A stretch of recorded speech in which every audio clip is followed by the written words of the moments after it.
vejo também gestores que, quando viram gestores, só pensam em crescer, né? Eles como indivíduos, sinceramente, eu nunca fui nesse aspecto carreirista, as coisas foram sempre muito naturais, aconteceram de forma muito orgânica dentro da minha carreira. Mas eu acho que é isso, eu acho que você pensar num time, no fundo, você como gestor, o que você tem que fazer é desenvolver aquele seu time, e os resultados vão acontecer. E não focar apenas no resultado e já pensar na sua próxima etapa de carreira.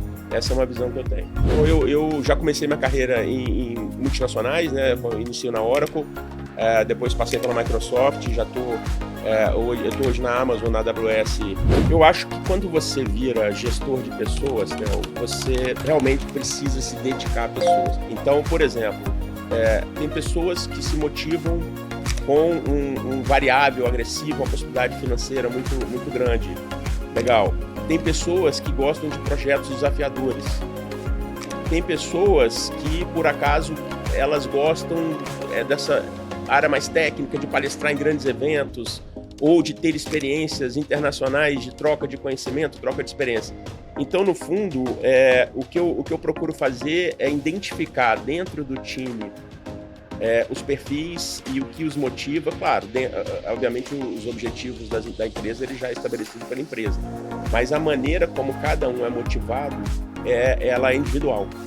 E a partir daí, você tendo essa visão e trabalhando nisso, eu acho que você acaba tendo como resultado o que, graças a Deus, eu tenho, que é tendo uma leva de pessoas, né? Eu também, como chefes e como liderados, que trabalhamos juntos há 10, 20 anos. Então, realmente, por quê?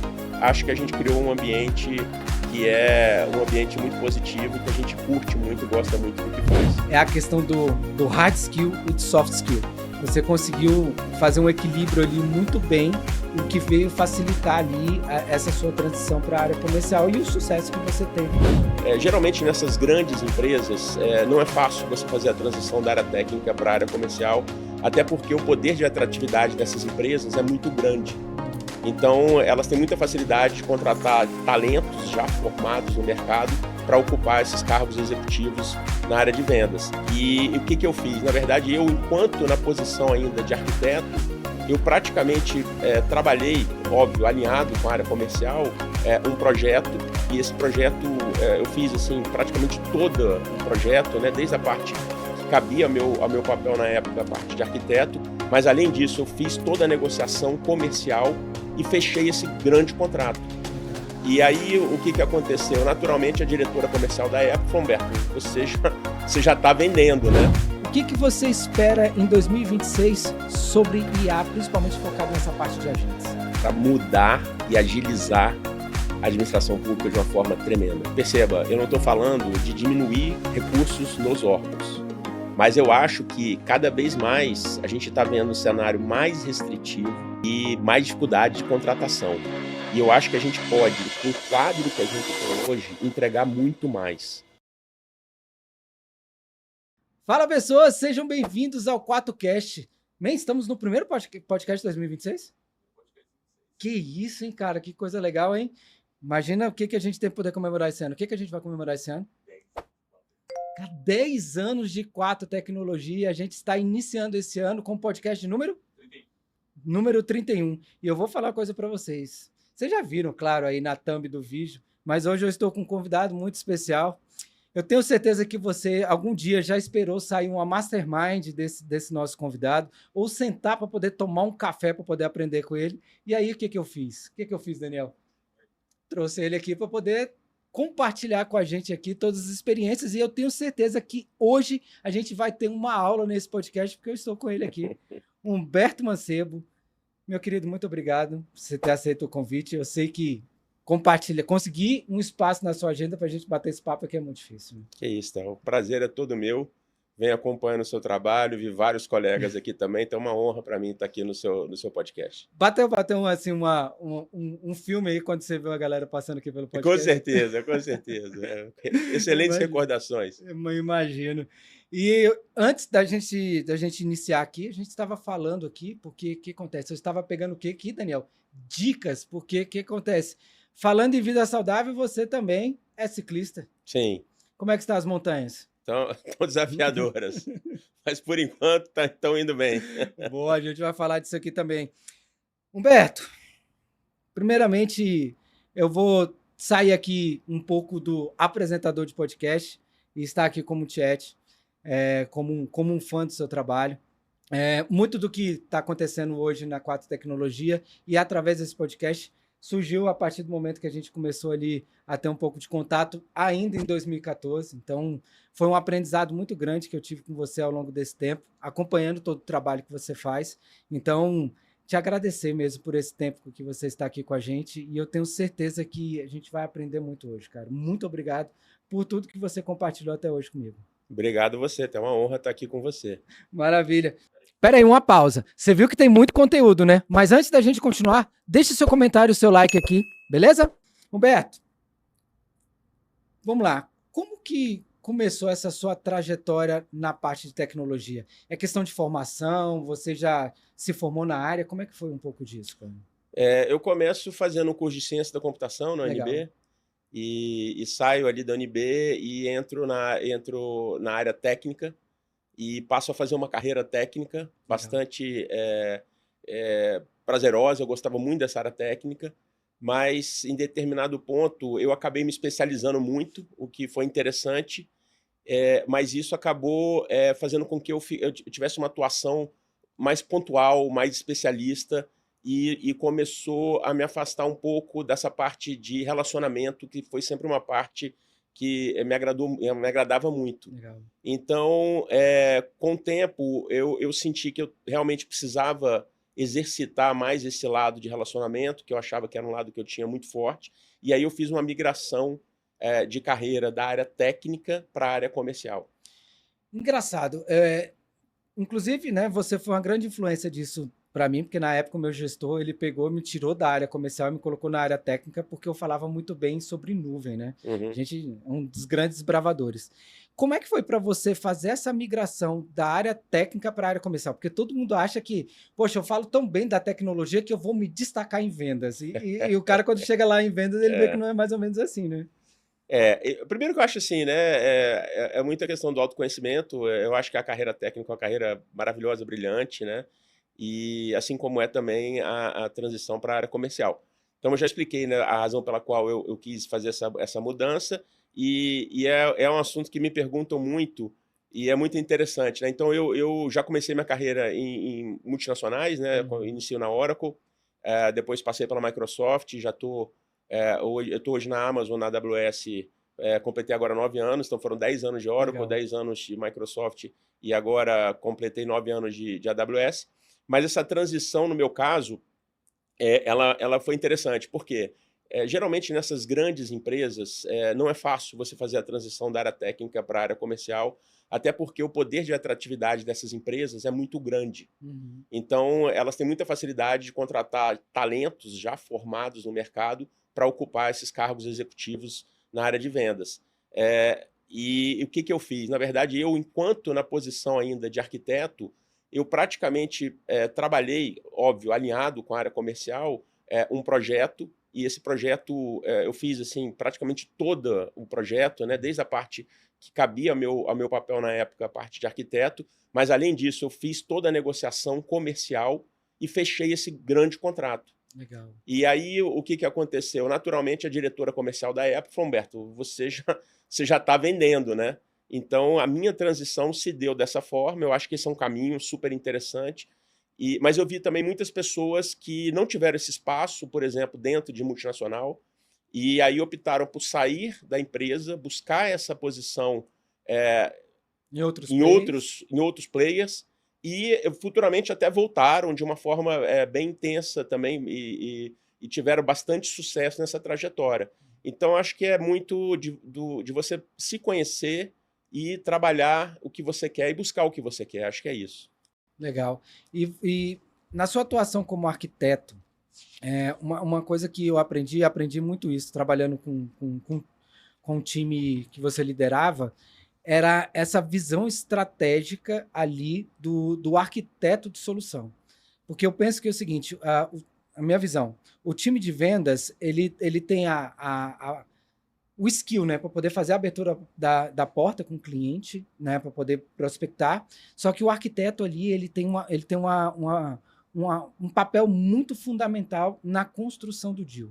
Então, você entendeu que você conseguiria ser muito mais estratégico na construção do deal, tendo essa pegada técnica comercial, ou você desenvolveu isso naturalmente?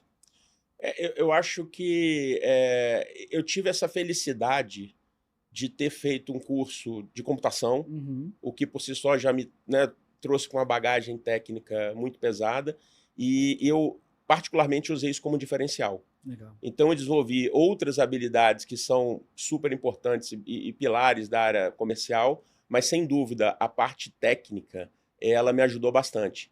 Então eu conseguia conversar com o executivo, tanto de termos estratégicos, e se precisasse descer com um executivo ou alguém do time dele mais técnico, eu conseguia, até certo nível, né, levar essa conversa. Então isso acaba que eu acho que gera um motivo de uma confiança, né, que hoje o mercado chama do earn trust, né? Acho que isso ajuda nessa questão de você gerar uma confiança com o seu interlocutor, com o seu cliente. Viu aí o tanto que tem conteúdo do nosso convidado, mas várias pessoas já passaram aqui pelo nosso podcast, inclusive já escreveram no nosso blog. Se você ainda não acessou, acesse 4tecnologia.com.br e vai na aba 4 News que você vai conferir esse conteúdo. Estava até conversando com uma amiga nossa em comum e a gente estava falando ali que é a questão do hard skill e do soft skill.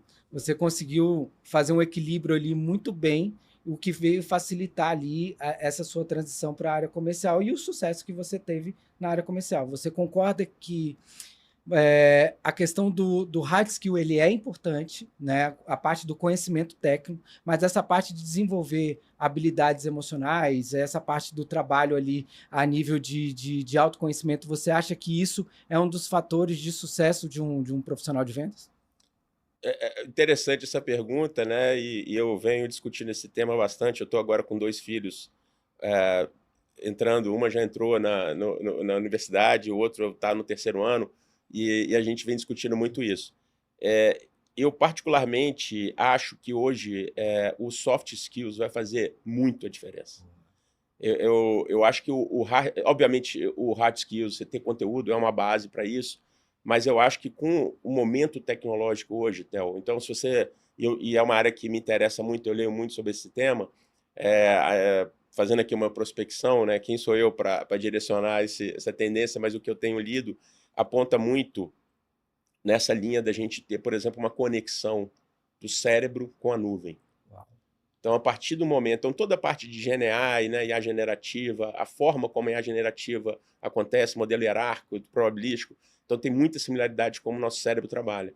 E uma dessas previsões é que a gente, por exemplo, se a gente não acha o conteúdo na nossa cabeça, a gente tenha uma integração e vá na nuvem. Então, chegando nessa previsão, o conhecimento todo mundo vai ter todo.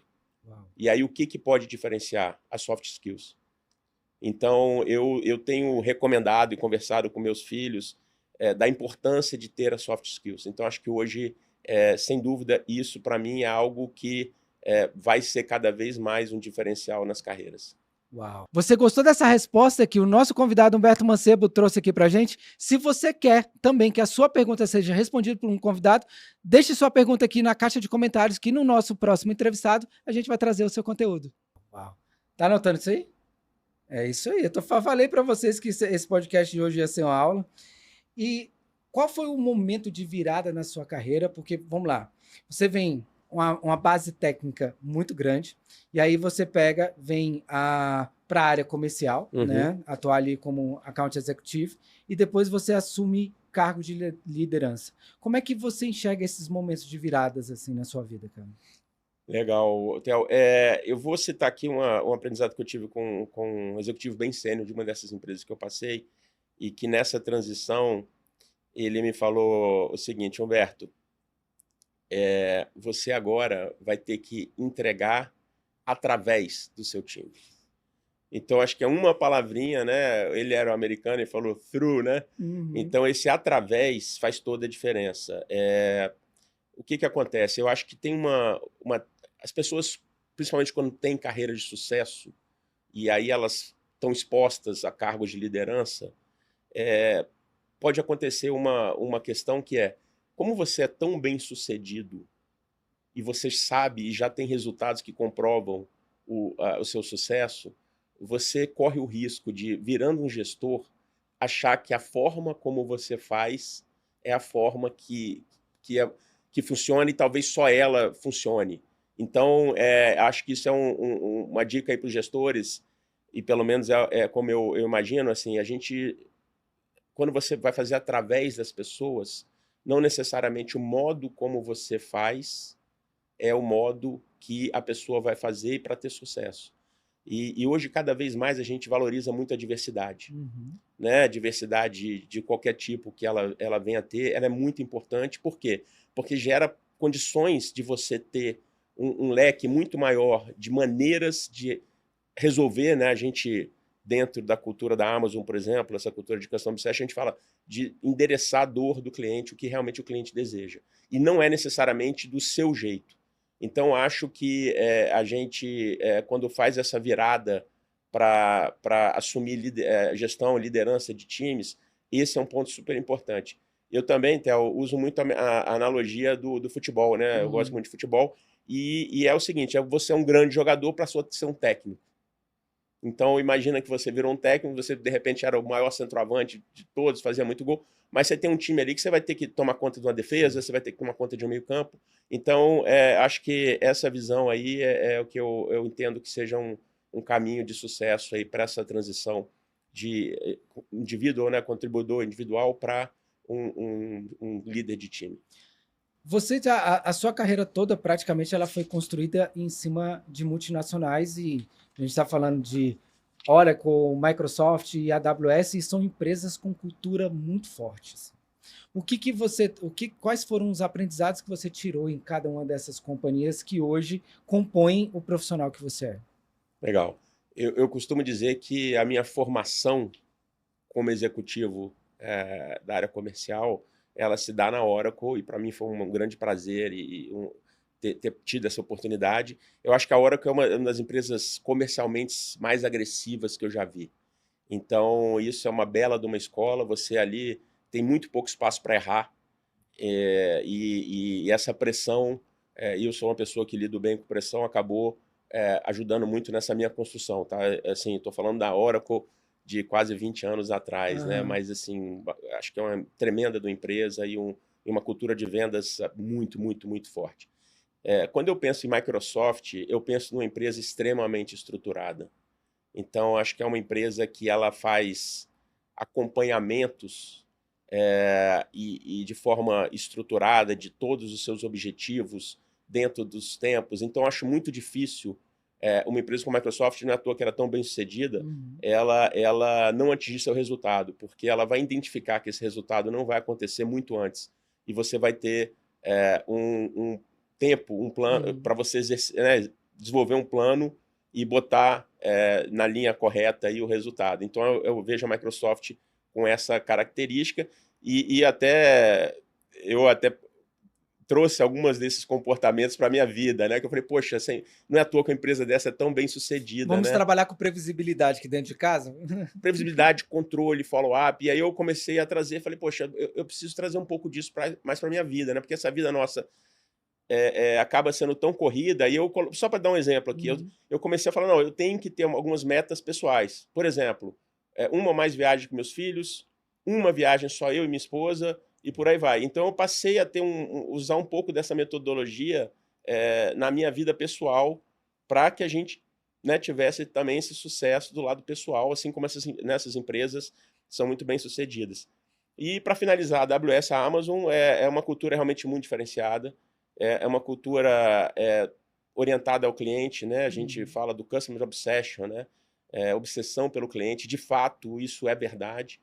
E não foi à toa que eu fiz essa jornada aí. Eu já estava realmente... eu me interessei muito pela cultura da Amazon, Legal. Toda a revolução que a Amazon tem feito no mercado. E não é à toa que eu fiz essa transição e tive essa oportunidade de participar, né, de estar participando aí dessa cultura da Amazon. Então, acho que resumidamente, isso aqui dá pra gente falar, fazer um podcast inteiro só sobre isso. Uma das coisas que acontece, eu coloco algumas réguas, assim, alguns objetivos que eu busco atingir, e tem as pessoas que são nossas referências, né? Uhum. Eu falo isso bastante com o meu time, que uma das pessoas que eu me espelho na hora de formar uma equipe, na hora de fazer a gestão da equipe, é o Humberto. Por quê? A sua equipe é uma equipe muito sênior. E tem profissionais que atuam junto com você, que te acompanham há muitos anos.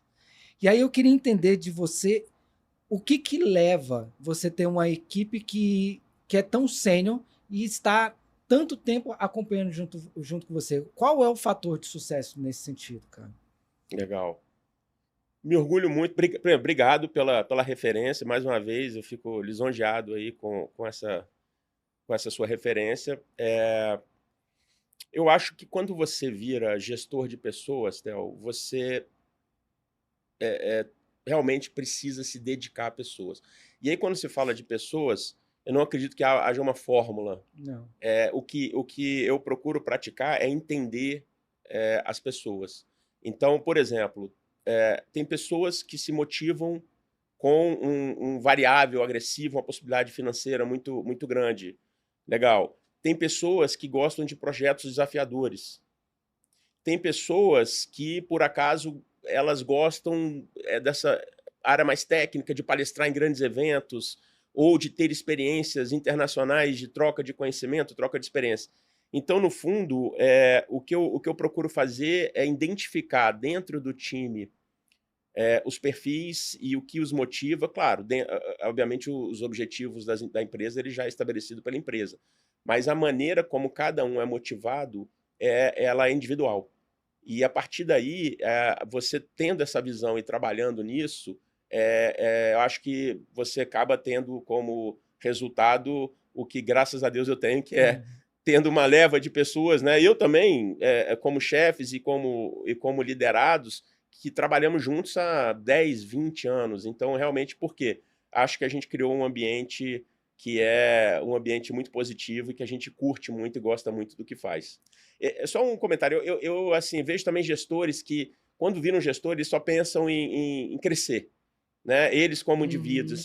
Sinceramente, eu nunca fui nesse aspecto carreirista, as coisas foram sempre muito naturais, aconteceram de forma muito orgânica dentro da minha carreira. Mas eu acho que é isso, eu acho que você pensar num time, no fundo, você como gestor, o que você tem que fazer é desenvolver aquele seu time, e os resultados vão acontecer. E não focar apenas no resultado e já pensar na sua próxima etapa de carreira. Essa é uma visão que eu tenho. Isso. Peraí, sou eu de novo, eu sei, tá? O Careca tá aqui pausando o vídeo, mas olha só, a sua empresa está preparada para essa jornada que vai acontecer em 2026 na parte de tecnologia? Se não está ainda, clica nesse QR Code aqui e entra em contato com a gente. Segue o vídeo. Isso não é natural. A gente não encontra esse nível de pensamento em muitos gestores por aí.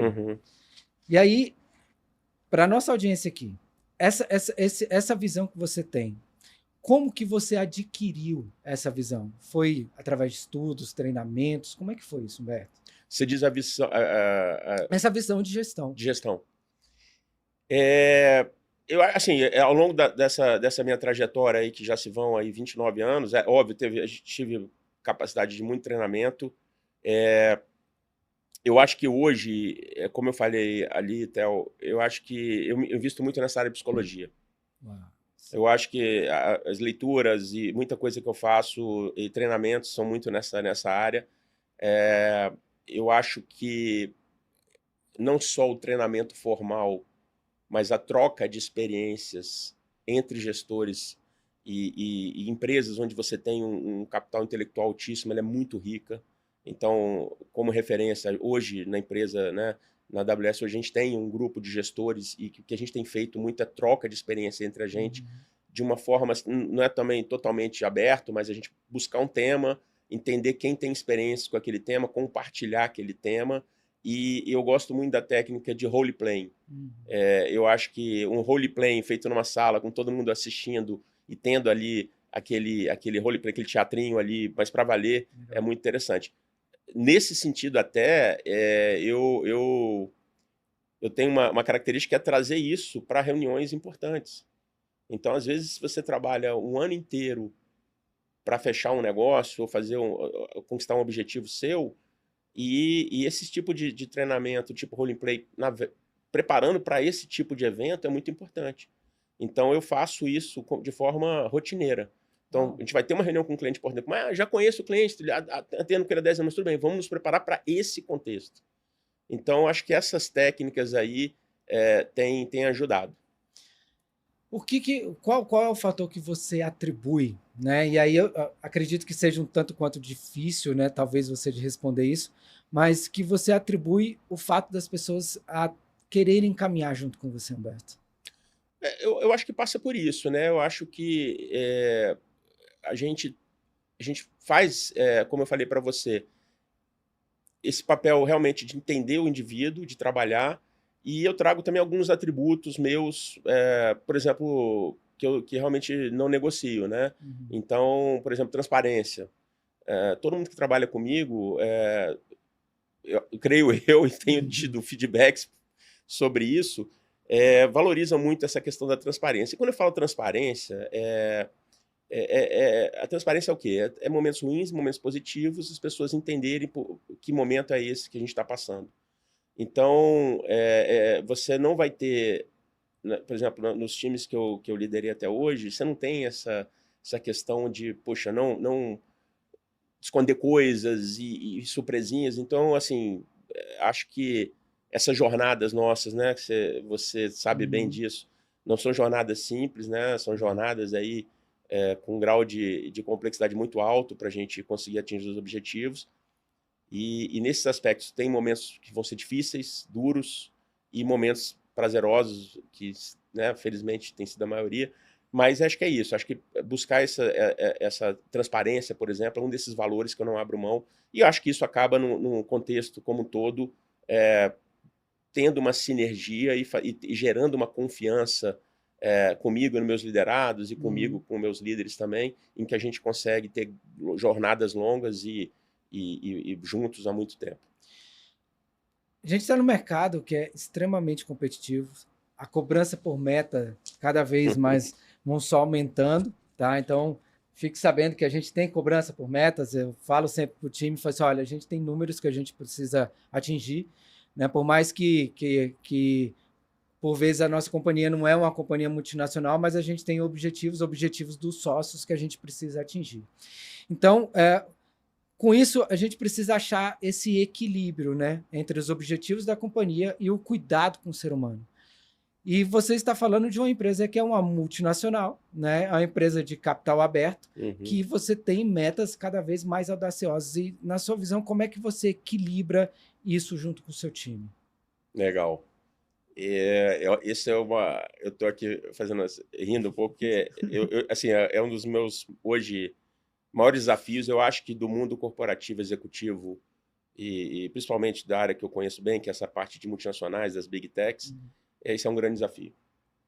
E eu acho que quem conseguir lidar bem com isso, voltando até aquele tema do sucesso como líder e como time, passa muito por isso.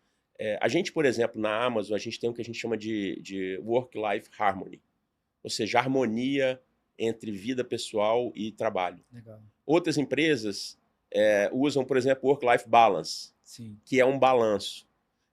Eu gosto da harmonia, porque eu acho que o balanço dá uma ideia de que assim, tudo é muito dividido e tem uma hora que é isso, e na verdade acho que não é. Eu acho que a coisa é mais interligada, sim, sabe, total. Theo?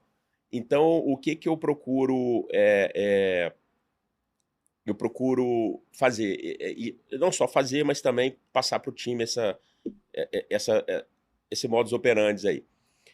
Eu acho que você tem que, por exemplo, entendendo que essas coisas são... Então, por exemplo, na minha posição hoje, Theo, pode ser que agora ligue um telefone aqui e tem uma situação de extrema criticidade, porque a gente, né, vem fazendo entregas aí bastante significativas e críticas para a operação do governo brasileiro como um todo. Então, pode agora surgir alguma ocasião que... E eu sei que isso pode acontecer. Agora, felizmente, tem acontecido raramente, né?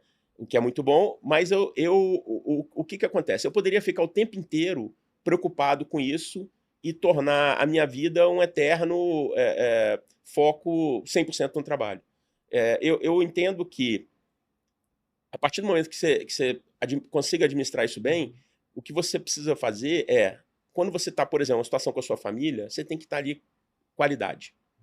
Então a gente tem essa vida executiva é uma vida que demanda muita viagem, muito tempo fora de casa, etc.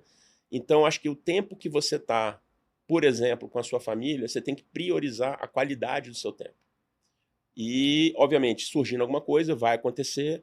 Então você consegue fazer essa harmonia entre vida profissional e vida de trabalho. Do ponto que, assim, quando você está com sua vida pessoal, você realmente está ali. Vivendo aquele momento. Você está desligado, você está curtindo intensamente e propiciando os benefícios daquele momento. E isso é um dos pontos. Outra coisa que eu, por exemplo, valorizo demais é a questão de férias. Né? Então, assim, eu acho fundamental você exercer o belo benefício que a gente tem aqui no Brasil, né? Diferente lá nos Estados Unidos e outros países, de tirar as férias. Então, eu nunca vendi férias. Sou o garoto propaganda de ninguém vender férias, porque eu acho que esse momento é fundamental e propicio isso pro time também, claro, né? Cada um escolhe o que quer fazer, não vou definir a vida de ninguém, mas eu realmente sou um garoto propaganda aí de vocês ter esse balanço, essa harmonia. Outro ponto também que eu acho interessante, por exemplo, a gente tem um doc de final de ano que a gente faz, e a gente faz o fechamento do ano e olhando o próximo ano. Eu incluo nesse meu documento, isso é uma coisa que eu faço, nunca vi ninguém mais fazendo, mas eu tenho feedbacks muito interessantes. O que eu coloco? Eu coloco atingimentos pessoais da pessoa durante o ano. Boa. De novo, totalmente opcional. A pessoa pode querer compartilhar ou não, isso vai de cada um. Mas, por exemplo, a pessoa teve um filho esse ano, nasceu meu filho, foi uma conquista e tal. Ou, por exemplo, a pessoa já teve casos muito legais. Eu fui assistir uma partida da Champions com meu filho. Legal. Isso era uma meta, eu queria muito ter essa experiência com meu filho, com a minha família, etc. Fui. Ou, por exemplo, viagens, né? Eu levei minha família para Disney pela primeira vez. Então, eu acho legal. E o que eu procuro com isso? Eu procuro que as pessoas façam reflexão de suas vidas pessoais também.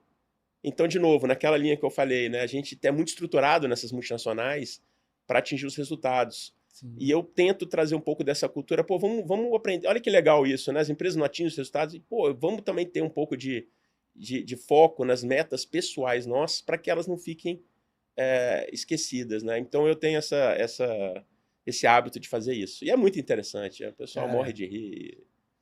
É muito legal e é importante até para poder... Eu trouxe um pouco disso, né, para a parte de gestão, e aí esse ano eu fiz os 10 motivos de gratidão do ano de 2025. Legal. Né? E trabalhei ali na construção dos objetivos pessoais também do time para ao longo de 2025. Por que eu busquei? A minha visão, né? Eu busquei fazer os 10 motivos de gratidão. Que ao final, quando a gente terminou esse exercício, a gente conseguiu enxergar a quantidade de evolução que a gente teve. Das metas, dos objetivos que a gente atingiu, a gente conseguiu... Uau! Eu mudei de fase. Legal. E aí eu falei, agora nós vamos construir aquilo que a gente quer alcançar no ano de 2026 para que a gente possa fazer o motivo de gratidão disso no final do ano. Legal. É justamente porque, para mim, essa questão... Antigamente, eu tenho uma frase que eu simplesmente abomino. É a pessoa chegar e falar assim, nossa, fulano é uma excelente pessoa, mas no trabalho... Eu falo, cara, a gente não tem como ser duas pessoas, né? Exatamente. Se você tem um desvio de caráter profissional, isso naturalmente vai refletir na sua vida pessoal. Concordo. Você não consegue separar os dois ambientes. Então, por isso que essa visão que você traz para a gente é muito importante para poder a gente entender que o ser humano ele é único. Né? Você não consegue separar a vida profissional da vida pessoal. É a questão de você estar ali vivendo na questão por muitas vezes ali você equilibrar a sua vida profissional e a sua vida pessoal, mas não no sentido de alguns pratos vão cair. Não, a ideia nunca é essa, mas é de você ter uma vida que eu costumo dizer em plenitude. Uma vida em plenitude, ela inclui todas as áreas da nossa vida, né? Esse é o entendimento que eu tenho. Eu acredito que você compartilha um pouco disso aí com a gente hoje. Legal. E eu acompanho suas mídias sociais e sinto isso em você também. Acho que tem essa conexão. A gente nunca conversou especificamente sobre isso, mas eu acho muito interessante suas mensagens, bem nessa linha, bem alinhado com o que eu penso também. Exatamente. Humberto, vamos falar um pouco da sua trajetória ali nessa parte de setor público. Você sempre atuou nessa parte de setor público já desde a Oracle? Sim, na verdade, eu brinco, né, que lá em casa eu fui o que deu errado, porque toda a minha família é servidora pública.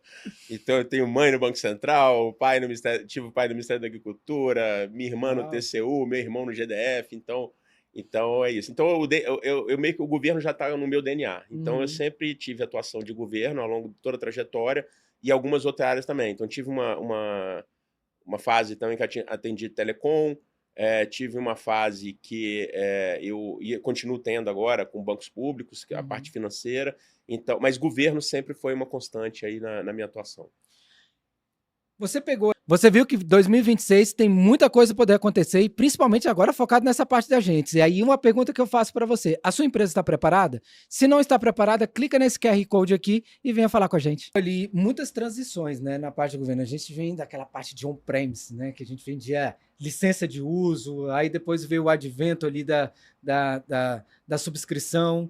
A gente pegou ali toda a parte de adoção de nuvem no governo. E aí por último, você foi para a AWS, que ela já foi uma empresa 100% nuvem. Como é que foi essa virada assim de pegar empresas que trabalhavam com licenciamento perpétuo para poder ir para uma empresa 100% de nuvem? Como é que foi isso para você?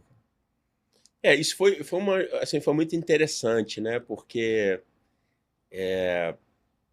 eu vi o surgimento da AWS, né? E quando a AWS surge, eu lembro até, poxa, o que essa empresa que vende, né? Na época ele vendia livros, o que eles estão se metendo com tecnologia, né? E depois eu entendi, né? O que aquilo, o que se tratava a nuvem, né? E aí eu falei, gente, isso nasceu para governo. Então, quer dizer, poxa, você evitar o desperdício, né? Então, quer dizer, você ter condições de pagar só pelo que você usa. Você ter condição de inovar de forma muito rápida. Porque a nuvem, né, diferente de um data center, ela tem né, milhares de serviços ali que a partir da necessidade você usa. E você tem condição de manter isso num ambiente de altíssima segurança, similares aos que as maiores empresas do mundo estão se beneficiando disso. Eu falei, poxa, gente, isso aqui, o governo precisa disso. Então, a gente foi muito prazeroso, e aí eu basicamente na AWS tive o convite para montar a estrutura de governo. Então, isso foi outra coisa que me atraiu muito nessa proposta da AWS. Eu tive a oportunidade de montar isso praticamente do zero. E aí foi legal porque juntou uma empresa com tremendos valores, como a gente falou, né, obsessão pelo cliente, e vários outros valores super interessantes, como, por exemplo, só um pequeno parênteses aqui, a gente tem essa questão do disagree commit, ou seja, na AWS, você discordar, ela faz parte dos princípios da empresa. Então, é muito legal a gente ter isso, claro, discordar e depois chegar a uma conclusão e comitar, né? Não pode ser que, eu avisei. Não, você tem que avisar, a gente vai discutir, depois vai tomar uma decisão e vamos seguir. Então, diante de todos esses princípios, eu tive a oportunidade também de trazer, obviamente, meu conhecimento e meus princípios para construir uma prática de governo da forma que eu achava que deveria acontecer. E tratando um pouco do tema do convencimento do governo, acho que isso foi passo a passo. Claro, não foi de uma vez, mas acho que a gente... hoje eu tenho vários amigos, né, que passaram pelo governo, que estão no governo. O nível intelectual, gestores, camada de gestoras do governo, assim, Tenho falado bastante sobre isso. assim, a quantidade de talentos que a gente tem, né? Às vezes eu que viajo muito, por exemplo, para São Paulo, né? A gente que mora aqui em Brasília, a gente tem uma facilidade de entender esse mundo do setor público, do servidor público, mas em São Paulo, às vezes, as pessoas não entendem tanto, né? Aquele mundo muito privado e tal. E as pessoas acabam, quando não conhecem, se surpreendem com a quantidade de talentos que a gente tem.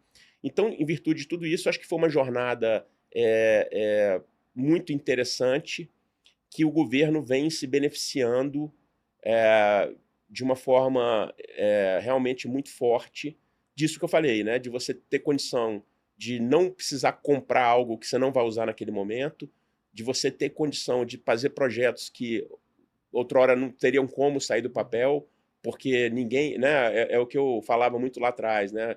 Quando eu tinha alguns eventos em que participantes os CIOs, que a gente chama, né? Os chefes de tecnologia das empresas, eu trazia esse assunto. Pô, vem cá, se o ministro, por exemplo, tiver uma ideia hoje, como é que você faz?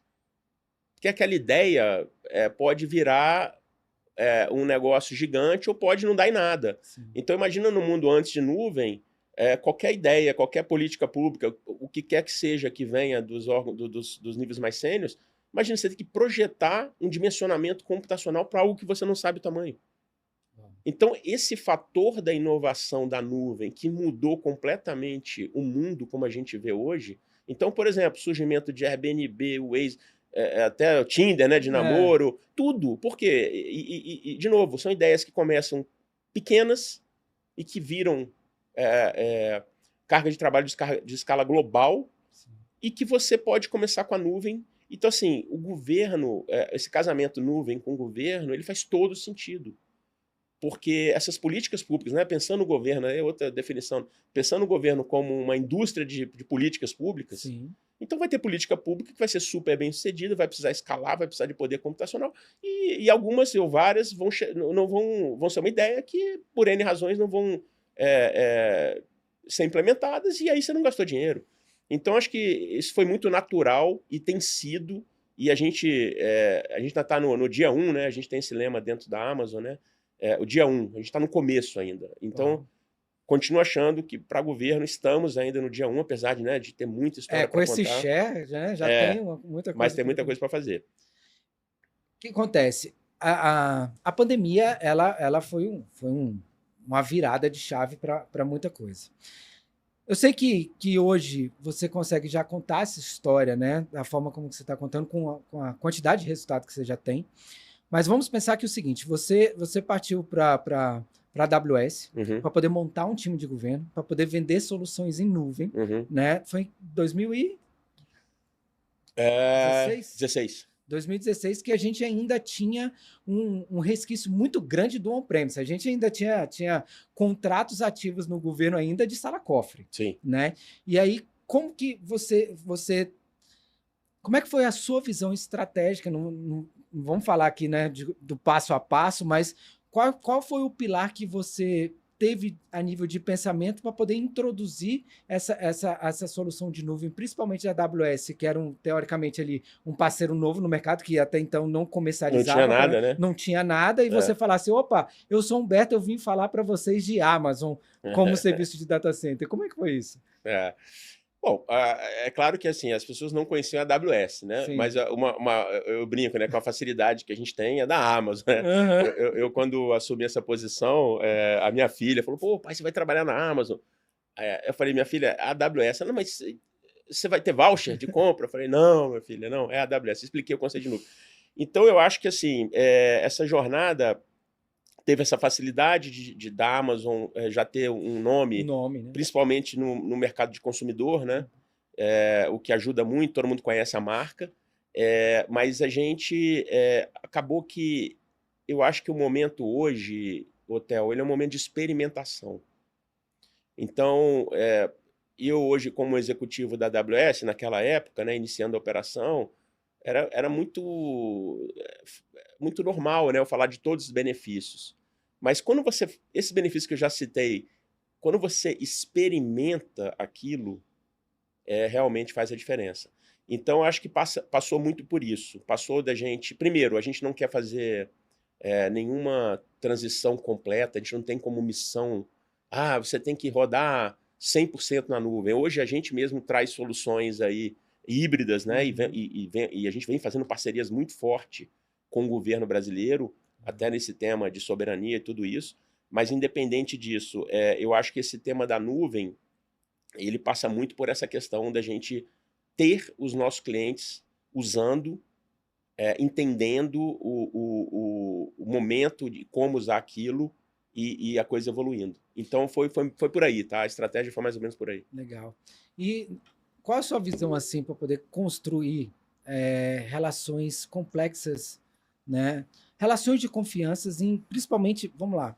A gente está falando dentro de governo de operações hoje que rodam dentro da nuvem, e aí seja ela AWS, ou Azure, da Microsoft, que são soluções complexas e por muitas vezes são serviços essenciais que rodam lá dentro. Perfeito. E aí, na sua visão, o que um gestor ele precisa para poder construir relacionamentos de confiança com o setor público a ponto do próprio governo chegar, olha, eu vou confiar essa minha tecnologia, esse serviço que eu presto para o cidadão dentro de uma nuvem como a AWS, por exemplo?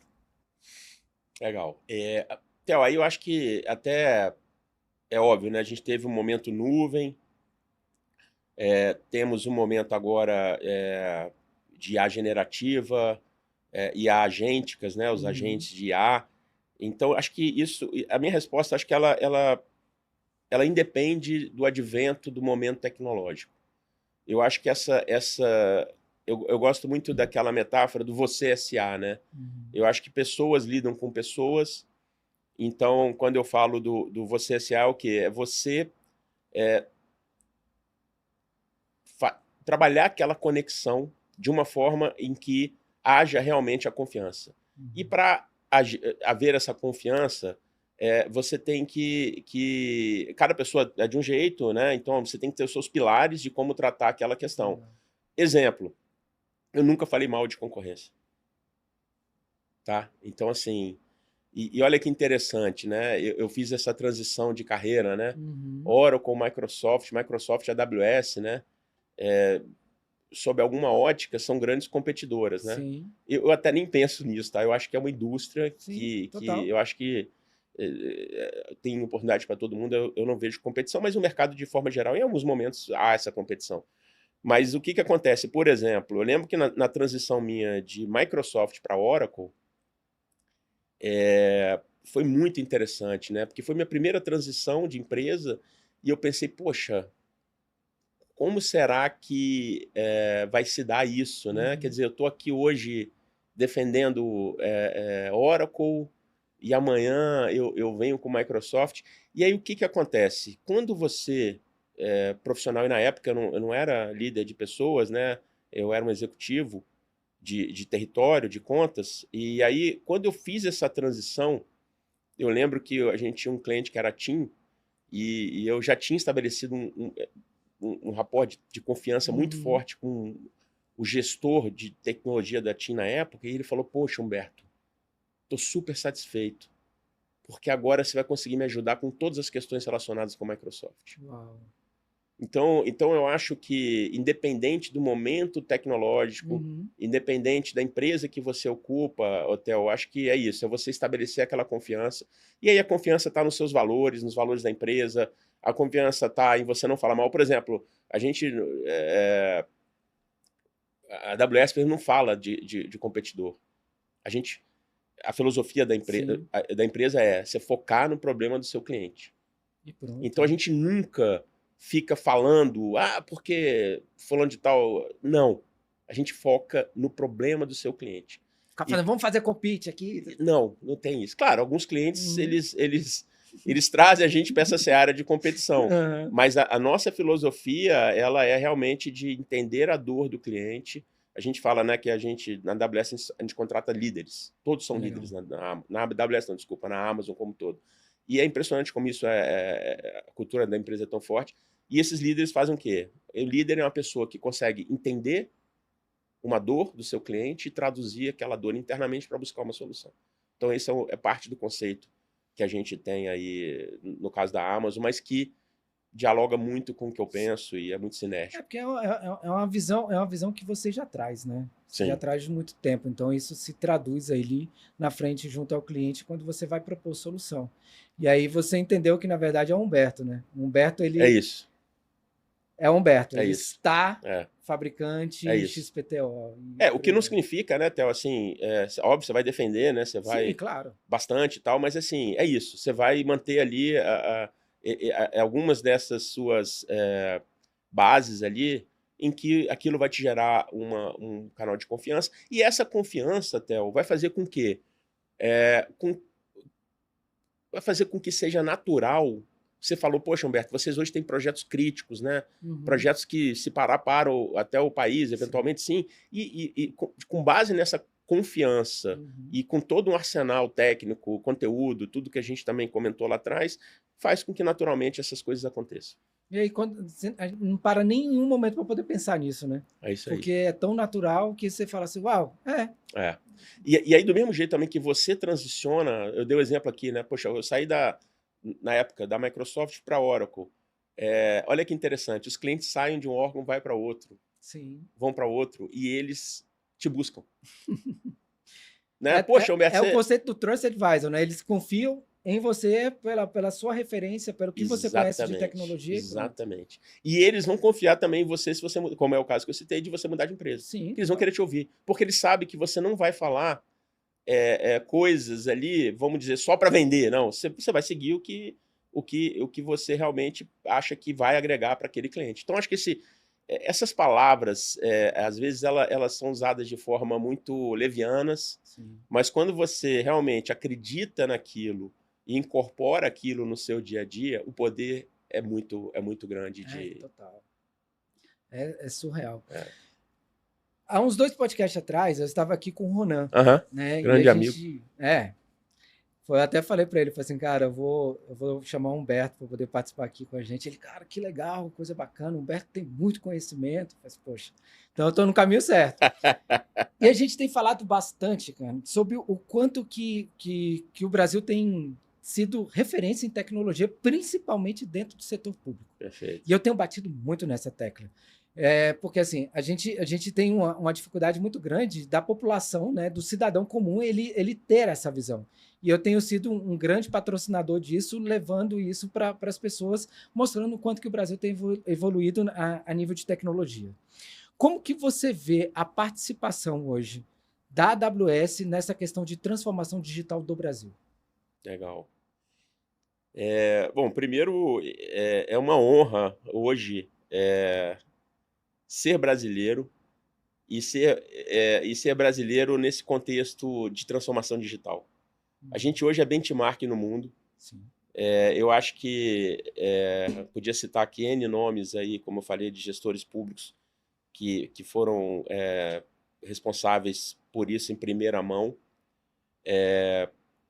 Mas eu acho que a indústria como um todo, e aqui eu estou falando, né, nós como a AWS, e eu também, como eu e todo o time da Microsoft, por aí, Oracle, enfim. Então, acho que a indústria aproveitou. Acho que o brasileiro ele tem uma questão muito interessante, né? O brasileiro adota a tecnologia, né?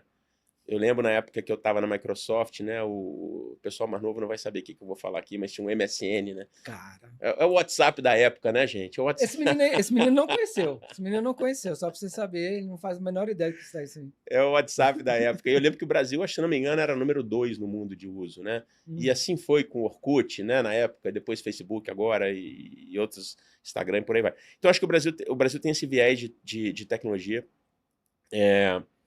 A gente, como a AWS, de novo, nos orgulha muito, a gente fez parte, está fazendo parte desse processo de transformação. A gente tem hoje vários casos, né, públicos super interessantes, né, como, por exemplo, a divulgação dos resultados das últimas eleições. É um projeto que a gente estava junto, toda a parte na época do Covid, todas as certificados de vacinação. Então, a gente acabou tendo condição de apoiar o governo num momento super peculiar, único. E olha que interessante, né? Imagina que loucura não foi a pandemia, né, Hotel? Esse caso é legal, até para a gente contextualizar um pouco mais, você perguntou, né, o apoio da AWS. Olha só, imagina a gente na pandemia lá, 2020, né? Isso. Eu lembro que era sexta-feira 13, depois disso, Brasília, por exemplo, fecharam. Imagina que todo mundo correu para acessar a informação no Ministério da Saúde. Então, o site simplesmente não deu vazão. E como daria vazão, quem iria imaginar que a gente tem uma epidemia de escala global? E olha que interessante, na época a gente tinha recém fechado o primeiro contrato aí, a primeira ata de registro de compras, né, do governo federal, e a gente conseguiu fazer uma força-tarefa no auge ali da pandemia, 2, 3 semanas, a gente botou no ar uma solução, e aí olha que legal, em nuvem, então, escalabilidade tremenda, para dar vazão a todas essas demandas relacionadas com Covid, o que culminou, por exemplo, num dos maiores projetos da saúde brasileira, que é a Rede Nacional de Dados de Saúde, e que habilitou que isso acontecesse. Então, olha que coisa, né? Quer dizer, a gente, se não tivesse isso, a gente ia fazer o quê? Pensar que isso ia acontecer, ninguém ia pensar. Ninguém ia dimensionar recurso computacional para algo que pode ser que, poxa, ninguém tem orçamento, né, de dinheiro para isso. Então, ali, por exemplo, foi um dos usos super interessantes, né? Outro também que foi que é um caso de sucesso nosso é com as eleições, eu citei, mas o caso do e-título, Theo. A gente, por exemplo, no auge das eleições, não sei se você usou o e-título. Usei. Funcionou bem? Funcionou. Legal. Fala obrigado. Funcionou bem, Bruno. Muito obrigado. Não, parabéns pro pessoal do TSE, mas a gente ajudou ali bastante. Então, por exemplo, o e-título, a gente estava lá no auge das eleições e a gente procurou os gestores do TSE e falou, olha, tá super dimensionado. Ele, como assim? A gente falou, olha, você está pagando mais do que deveria. Então, acho que foi uma coisa meio inédita para eles, cara, no auge das eleições, uma empresa que poderia tá ali gerando receita, porque ninguém vai pedir para diminuir máquina nenhuma, mas a gente viu que estava hiperdimensionado. E ele falou, mas o que vocês ganham com isso? Eu falei, a gente não ganha nada. A gente ganha que você vai pagar menos. Então, assim, olha a importância da cultura. Quando você fala um negócio desse, todo mundo fica até assustado. Fica assustado. Mas, por exemplo, isso faz com que você vire um trusted advisor. Porque no momento que você não tinha razão nenhuma para você, financeiramente, olhando para a ótica financeira, ganhar menos, mas não é questão de ganhar menos, é questão de fazer o que é certo. Uau. E é questão depois de você pegar e abrir espaço para outros projetos até. Porque o orçamento que teoricamente estaria gasto de uma forma desnecessária passa a estar disponível. Então, esse tipo de abordagem é o que a gente vem fazendo com o governo brasileiro. Legal. Então, quando eu falo de experimentação, é fácil eu contar isso. Agora, é legal quando a gente vivencia junto experiências como essa. E essas experiências marcam. Então, assim como você tem aqui 2 exemplos, temos infinidade de outros exemplos. Eu acho que a justiça brasileira, ela entendeu, né, que a tecnologia não é área fim, não é área meio, era fim, que hoje sem a tecnologia vai ser muito difícil dar vazão na quantidade de processos que tem hoje na justiça brasileira. Então a gente vem tendo casos de sucesso tremendo com diversos tribunais, CNJ e vários outros superiores também. Enfim, acho que o Brasil aí vem não é à toa que a gente está ocupando hoje a posição número 2, né, de serviços digitais no mundo, que é uma informação, né, a gente estava até conversando antes do podcast aqui, que muitos não sabem. Então, e outra coisa, Theo, independente de governo, tá? Isso começa lá atrás, isso passa para o governo de qualquer ideologia política. Então, acho que isso é uma conquista nossa, uma conquista do Brasil. É uma conquista nossa também, do mercado. Então, acho que o momento brasileiro, e acho que a gente, como eu falei, esse apetite que o Brasil tem para testar, para fazer tecnologias, a gente pode fazer coisas incríveis agora. Incríveis. Hoje, basicamente, a 4 Tecnologia, a gente é uma empresa, a gente vende toda essa parte de licenciamento, mas assim, eu discuto licenciamento a última coisa do projeto. E o que me move são projetos complexos. Então, quando eu chego no cliente e falo assim, cara, o que é desafiador para vocês? Traz para mim. Porque isso é que impulsiona e o que eu gosto de levar para o time, porque eu gosto de esticar o time.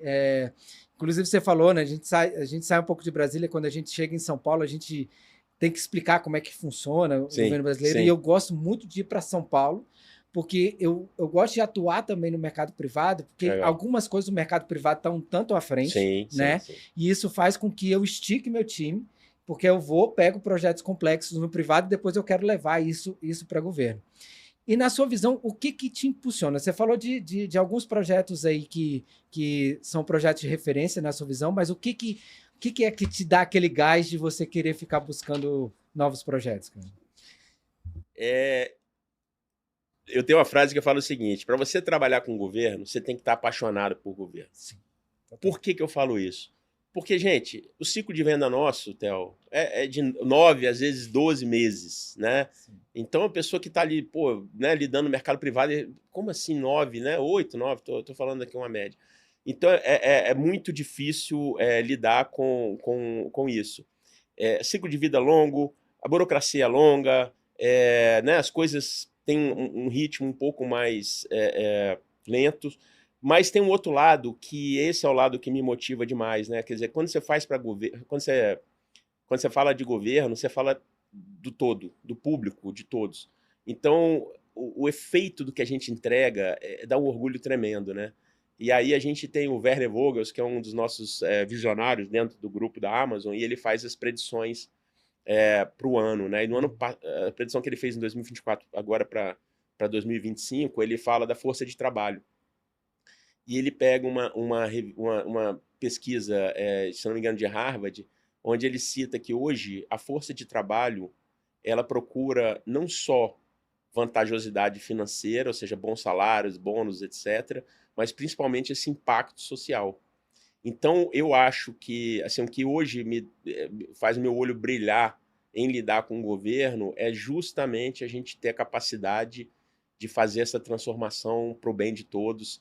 E é muito legal você contar, né, que você fez parte da democracia do país, quando você participou da eleição, que você fez parte do combate a uma epidemia do mundo. E eu falo assim, esses são mega projetos, mas projetos do dia a dia também. Então, acho que desde projetos assim, com menos visibilidade, mas assim, você está sempre ajudando o governo. Então é muito fácil a gente reclamar do governo, né? Pô, isso aqui tá ruim, tá... e não estou dizendo que não tem que reclamar, mas o papel hoje da gente, da área de governo hoje, a gente se inspira e se orgulha muito de ajudar o governo, ajudar todos e ter esse papel, esse impacto na sociedade. Então isso é a motivação. Boa. Viu aí o tanto que o assunto de IA está em voga no vídeo inteiro. Você está preparado para adotar IA na sua empresa? Caso não, clica no QR Code aqui e vem fazer um treinamento com a gente. Segue o vídeo. Eu queria agora, nesse bloco que vai marcando o encerramento do nosso podcast, eu gosto de trazer o conselheiro que habita em todos os entrevistados que passam aqui pelo nosso podcast. Você tem mais ou menos ideia de quantos vendedores você formou ao longo dessa sua carreira, cara, como líder? Diria que dezenas, talvez. E hoje, se você fosse dar um conselho para uma pessoa da área de vendas, qual o conselho que ele ouviria sentado num café com o Humberto Mancebo? Legal. E eu faço isso muito, tá? E tenho muito prazer em fazer isso e de novo, né? Essa parte minha pessoal eu valorizo demais de contato, relacionamento. E, bom, o que eu vejo hoje um profissional bem-sucedido? Eu vejo 3 pilares, né? Um executivo de vendas.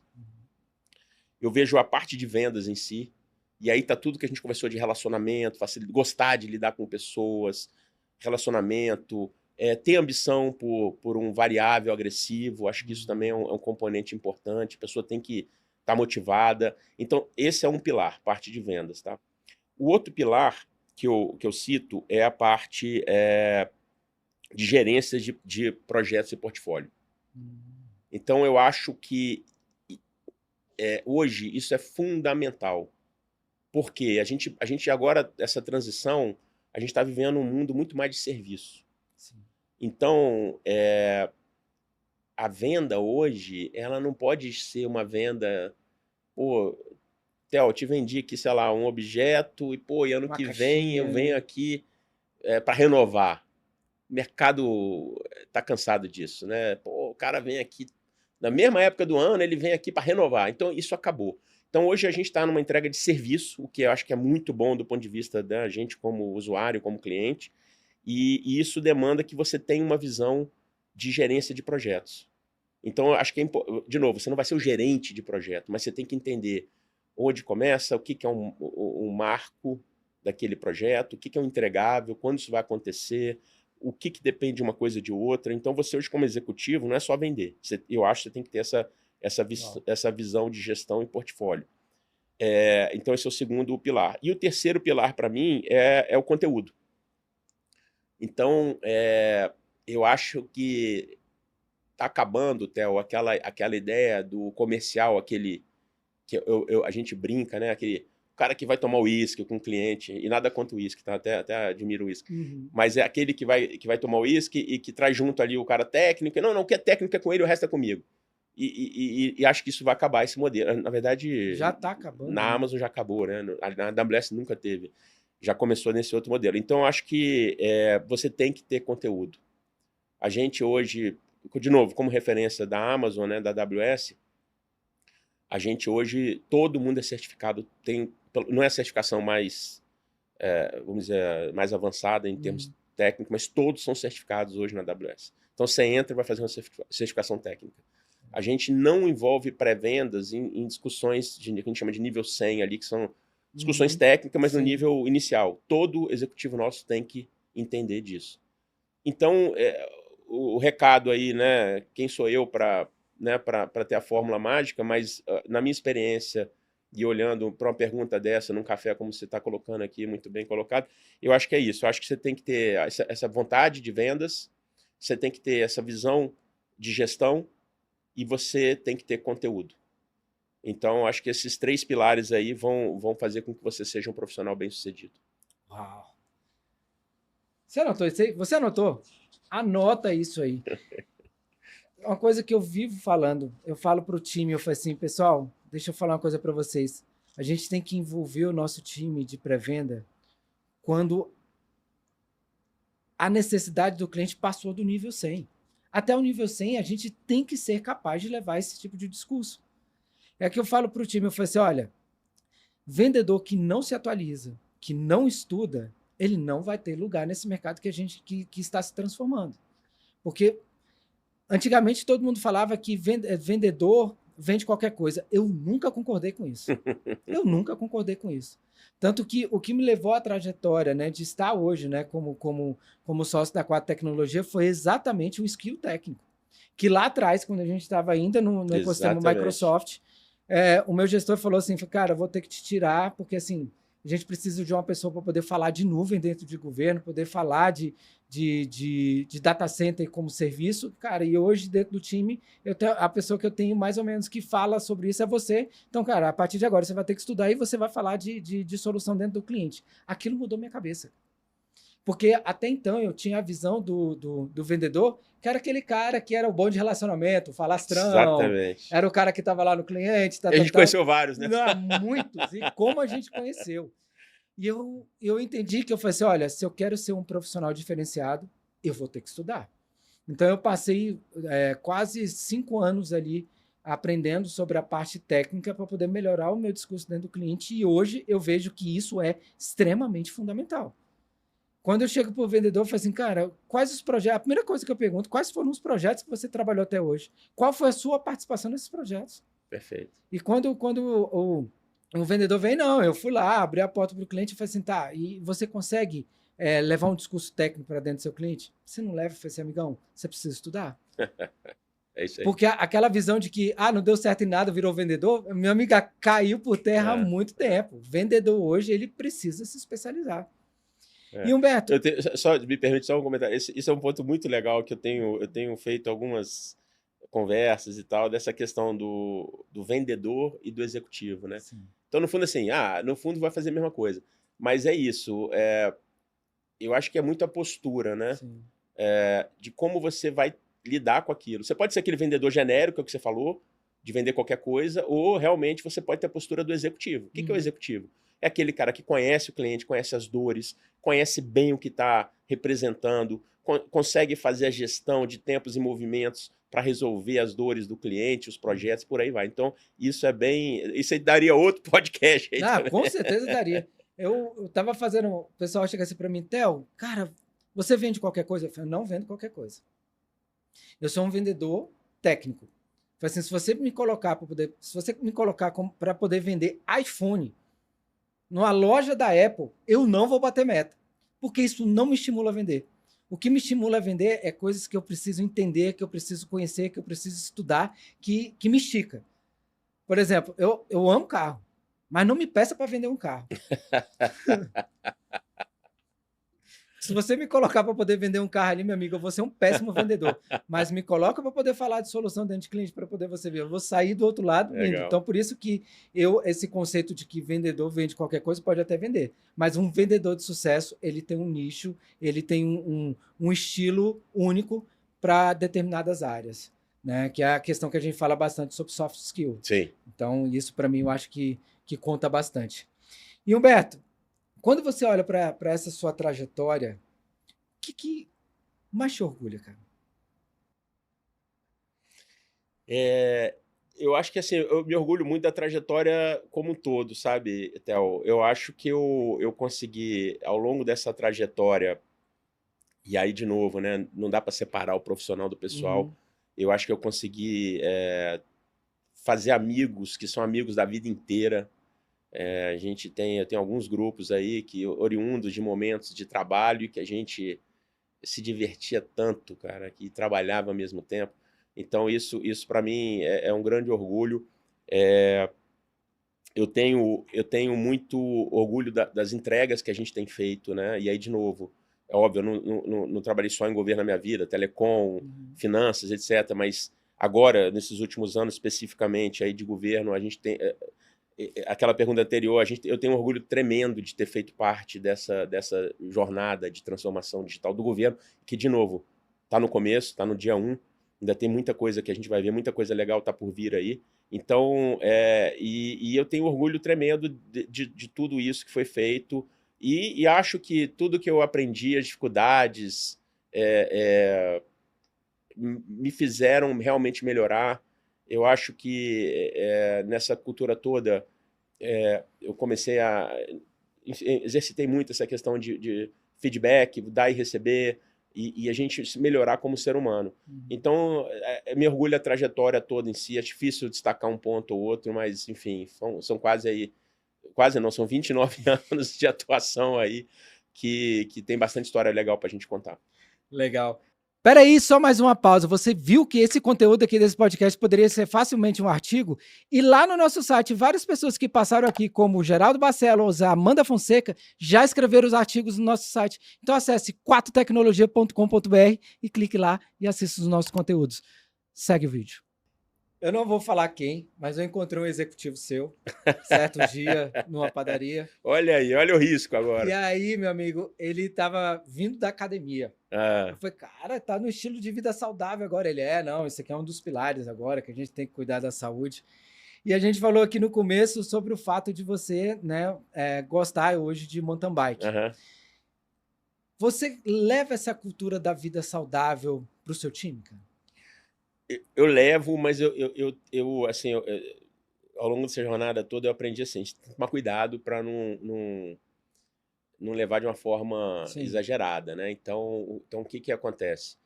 Eu levo, eu não só, eu na verdade incentivo isso, mas, por exemplo, hoje o meu hobby é mountain bike, como a gente estava conversando, né? Não é por isso que eu vou...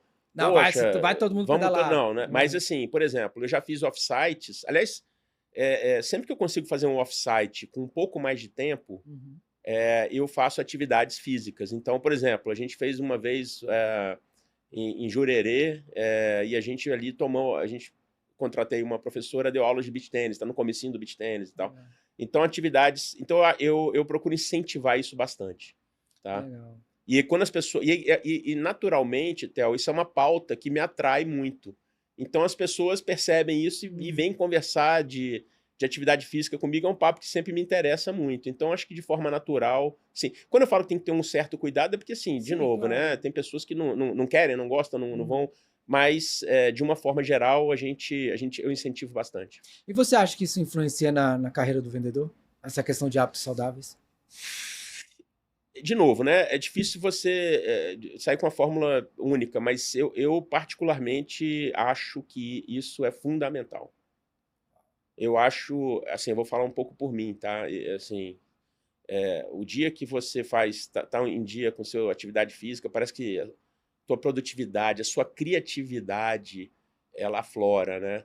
Então, eu acho que essa parte física, ela compõe muito o sucesso. Mas, de novo, conheço pessoas também extremamente bem-sucedidas e que não dedicam o tempo Sim. que eu acho que seria um tempo mínimo ali para atividades físicas, mas são bem-sucedidas e são felizes e por aí vai. Então não tem fórmula. Mas eu particularmente acredito muito nisso. Onde eu posso influenciar de forma mais forte, a gente faz. Então hoje é muito legal porque a minha família hoje, minha mulher, meus filhos, onde a gente vai, eu estava agora de férias, a gente foi pra academia na praia, assim, né? A gente ficou num lugar que tinha... E hoje é legal também, os lugares que você frequenta, a maioria tem academias, né? Porque acho que esse momento da população como um todo tá muito forte, e é legal você ver que o interesse é natural da família inteira, né? E eu reparei agora, fiz até uma viagem de carro, né? Fazia tempo que não viajava tantos quilômetros de carro, eu viajei ali dentro do Nordeste, enfim, e aí no horário de 5, porque o Nordeste é muito, muito quente no verão, é impressionante. Mas no horário de 5 horas, você passa por cidadezinhas pequenas, quando você está viajando de carro, e você vê a turma fazendo aquelas caminhadas na beira da estrada, que é o lugar que eles acabam tendo ali, dependendo do tamanho da cidade. Então isso é muito legal também de ver a população. Eu tenho sentido isso, não tenho nenhum dado aqui para comprovar, mas me parece que, de uma maneira geral, a população tá se dando conta da importância dessa questão da atividade no dia a dia. Então, sou Boa. super a favor. É isso. É o que eu falo sempre. Movimento muda pensamento. Então, acabaram de Concordo. ouvir aqui Humberto, diretor de governo de uma das maiores empresas de tecnologia do mundo, dedicando tempo para poder cuidar da saúde. E você aí não quer levantar dessa cadeira para poder fazer atividade, meu amigo. Humberto, deixa uma mensagem final aí para os nossos ouvintes aí sobre o que você quiser falar. O microfone é seu agora. Obrigado, meu amigo. Não, só agradecer. Para mim é um prazer, né, conversar. Esses temas aqui são interessantíssimos. Sinto que daria para a gente aprofundar Muita bastante coisa. vários deles. E, de novo, acho que fala um pouco do lado corporativo. Acho que a gente está fazendo uma jornada aí, como a gente citou, muito próspera. Eu acho que a gente precisa, eu falo a gente, generalizando o gestor de tecnologia, o gestor de negócio, que cada vez mais não se trata só de tecnologia, mas de negócio. Acho que esse momento agora da IA generativa, da IA de agentes, é fundamental. Por exemplo, eu falei com o meu time esses dias, porque a gente que está liderando, pô, a gente não é intocável, porque a gente está... Não. Eu falei, vem cá, vamos pensar um caso prático aqui, um follow-up de um negócio que a gente precisa fazer, né, um acompanhamento do negócio. Se você for fazer ligação ou WhatsApp, um agente faz para você. Então, eu estou provocando isso no meu time. Então, agora, você levantar, né, e ir lá, falar com o cliente, entender o cliente, e aí cria, de novo, soft skills, Sim. isso faz a diferença. Isso a gente não consegue. Eu não consigo ter um robô ainda para fazer isso. Então, eu acho que esse caminho aí que a gente está vivendo, ele é um caminho, eu acredito, sinceramente, eu sou muito otimista e tenho lido livros nas duas direções, tá? Livros mais otimistas e menos otimistas, de poder dessa transformação. Eu acho que a gente está agora entrando num momento em que a gente vai fazer as coisas diferente e com muito mais agilidade e facilidade, mas com potencial, de novo, acho que essa guinada agora é tremenda, né? Da IA generativa, da IA agêntica. Então, o que eu deixaria de recado é não tenham medo, procurem se informar. Isso, se você quer ou não quer, desculpa, mas isso não vai deixar de acontecer. Sim. Então, eu olho de forma não é muito... se, é como agora. É como, né? olho de forma muito positiva e contem conosco como empresa, né? No caso, a Amazon AWS, e comigo pessoalmente, que eu puder ajudar aí nessa jornada das pessoas, aí é um assunto que me interessa muito. Maravilha. Humberto, muito obrigado pela sua participação. Eu acho que eu torço como próximos passos aí. Meu amigo, é um livro contando essa trajetória, ensinando líderes empresariais. Eu acho que você tem muito a ensinar, eu já falei isso para você algumas vezes. Falou mesmo. E eu tenho certeza que foi uma aula que a gente teve aqui nesse podcast hoje com a tua presença. Eu acho que a gente tem fóruns para poder estar explorando temas ainda maiores e melhores com mais tempo. E eu quero, mais uma vez, agradecer pela tua presença aqui, meu amigo. Obrigado, Theo. Eu que agradeço. A gente estava tentando marcar essa agenda há algum tempinho, mas eu estou muito feliz. Obrigado e parabéns, cara. Acho que o trabalho que você está desenvolvendo é fantástico. E esse tipo de canal aqui, acho que faz muito bem para muita gente. Então, eu estou muito feliz de estar aqui com você. Muito obrigado pelo convite. Obrigado você que esteve aqui com a gente. Não deixe de acessar as nossas redes sociais, 4 Tecnologia. E esse ano, mais uma vez, a gente está comemorando 10 anos de 4 Tecnologia e a gente vai, ao longo do ano, lançar diversas ações aí para vocês e promoções também para vocês que querem vir para a nuvem ou caso queiram ter serviços profissionais aí na sua empresa. Então, para vocês, um abraço e um beijo do Careca. Você ainda está aqui? Então, eu vou deixar uma pergunta aqui para o nosso convidado. Humberto, o que você espera em 2026 sobre IA, principalmente focado nessa parte de agentes? Legal. Eu acho que a gente tem uma oportunidade tremenda de trazer isso para mudar e agilizar a administração pública de uma forma tremenda. Perceba, eu não estou falando de diminuir contingenciamento de recursos nos órgãos. Mas eu acho que cada vez mais a gente está vendo um cenário mais restritivo e mais dificuldade de contratação. E eu acho que a gente pode, com o quadro que a gente tem hoje, entregar muito mais. Então, só para pegar uma das áreas de inteligência artificial generativa, a parte de desenvolvimento. A gente hoje tem soluções, Kiro é uma delas, que podem acelerar em muito a produtividade. Então, a gente conhece aí vários órgãos que têm um backlog grande de desenvolvimento. A gente está vivendo um momento único de acabar com esse backlog.